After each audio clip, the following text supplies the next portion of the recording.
सास बहू सहेलियां। शिवानी एक बहुत अच्छी लड़की थी। उसकी शादी अभी से होती है। जिसके परिवार में सिर्फ एक माँ ही होती है। शिवानी, माँ ने बहुत हिम्मत और मेहनत से मुझे पाला है। पूरी जिंदगी मेहनत की और मुझे इस लायक बनाया। शादी के बाद मेरी तुमसे सिर्फ यही रिक्वेस्ट है कि तुम उन्हें अपनी माँ की तरह ही मानना। तुम टेंशन ना लो, तुम्हें शिकायत का कोई मौका नहीं मिलेगा जनाब। ऑफिस में अभी का दोस्त कहता है, अरे यार, जोर की नींद आ रही है। मन कर रहा है सो जाओ। अरे क्यों, क्या हुआ? रात में क्या कर रहा था? हाँ जो अब नींद आ रही है। अरे यार, समझ ले, घर जाने का मन ही नहीं करता। जाते ही माँ पकड़ लेती है बीवी की बुराई, और फिर कमरे में बीवी करती है माँ की बुराई। समझ में नहीं आ रहा क्या करूं। यार, ना सुनो तो मुसीबत, सुनो तो मुसीबत। हाँ यार, मेरी भी नई शादी हुई है। मैंने तो शिवानी को साफ साफ कह दिया है, भाई कुछ नहीं करोगी तो चलेगा, पर माँ की इज्जत हमेशा करना। अरे यार, माँ को भी समझा देना, क्योंकि गलती हमेशा बीवी की नहीं होती है। खैर, दिन बीतते हैं। अभी एक दिन शाम को जल्दी घर पहुंचता है कि घर में ताला लगा होता है। अभी माँ को फोन करता है। अरे बेटा, ये शिवानी जबरदस्ती पार्क में ले आई है।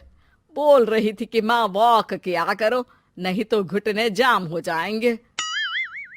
अरे वो तो अच्छी बात है ना माँ, लेकिन मैं घर आ गया हूँ। अरे सामने पड़ोसी के घर चाबी दे दी है, जरा अंदर जाकर चाय चढ़ा देना। मैं और बहू आ रहे हैं। वो भी वॉक करके थक गई होगी ना, कहीं तू उसे ना बोल देना कि चाय बना दे। वाह माँ, बहू के आते ही बेटे को भूल गई। ठीक है, चढ़ा देता हूँ चाय, आकर छान लेना। सास बहू मजे से घर आते हैं। अरे अभी चाय बना दी हो तो ला दे जरा। माँ जी, ये ज्यादा हो जाएगा। आप हाथ मुंह धो लीजिए, मैं लाती हूँ तीनों के लिए चाय। अरे बहू, रात की सब्जी मुझे दे देना, मैं बैठ कर काट देती हूँ। तू जा, आज तेरा पति जल्दी आ गया है तो कहीं घूम कर आ। माँ तू भी चलना, साथ में चलते हैं। कई दिनों से तू भी तो नहीं गई कहीं। हाँ हाँ माँ, चलो ना। अरे नहीं नहीं, वो तेरी चाची आ रही है, वो कभी भी आ सकती है, तो मैं घर में ही रुक जाती हूँ। ठीक है माँ, हम दोनों होकर आते हैं। दोनों पति पत्नी घूमने निकल जाते हैं, लेकिन लौटने में उन्हें काफी रात हो जाती है। सुबह, अरे बहू, जरा अपनी चाची सास से भी तो मिल ले। मैं तो शाम को आ गई थी, मुझे क्या पता था कि तुम दोनों रात भर घूमते हो। बेचारी सास को घर में अकेला छोड़कर।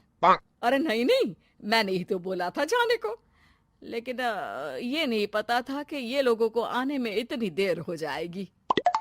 शिवानी को सास की बात थोड़ी बुरी लगती है, लेकिन वो कुछ नहीं कहती। माँ जी, ये लीजिए, सब्जी काट दीजिए, मैं नाश्ते की तैयारी कर रही हूँ। अरे थोड़ा जल्दी जल्दी हाथ चलाना सीख जा। तेरी सास बता रही थी कि तू कैसे हर काम में ढीली है। शिवानी को ये तो पता था कि सास उसे ये कहती है, लेकिन वो ये बात चाची सास से भी कह देंगी, वो शिवानी नहीं जानती थी। हाँ चाची, किसी में कुछ अच्छाई होती है तो किसी में कुछ। कई बहुएं ढीली नहीं होती, लेकिन कुछ ज्यादा ही तेज होती हैं। अब आपकी बहू नेहा को ही देख लीजिए। माँ जी बता रही थी कि अरे बस बस बहू, बस। नहीं नहीं, क्या बस? अरे क्या बात करते रहते हो तुम लोग मेरी बहू नेहा के बारे में, जरा बताओ तो। अरे वो पूरा काम करती है, बैठे बैठे नाश्ता खाना सब देती है। तेरी तरह नहीं, मम्मी जी सब्जी काट दो, हमें आने में रात को देर हो जाएगी मम्मी जी। शिवानी को गुस्सा तो बहुत आता है, लेकिन वो कुछ नहीं कहती। चाची सास के जाने के बाद शिवानी तैयार होकर पार्क में वॉक को निकल जाती है। वो सास को कुछ नहीं पूछती, ना ही आने के बाद साथ में बैठकर चाय पीती है, और ना ही अब सब्जी काटने देती। कितना बुरा लग रहा है, शिवानी नाराज हो गई है। पहले तो शिवानी कितने अच्छे से बात करती, हंसती रहती और हमेशा मेरे साथ बैठी रहती थी। वहीं शिवानी अभी से कहती है, यार तुम्हारी माँ के लिए ना जितना भी कर दो कम है। Thank you for watching my video. Please like, subscribe and share us.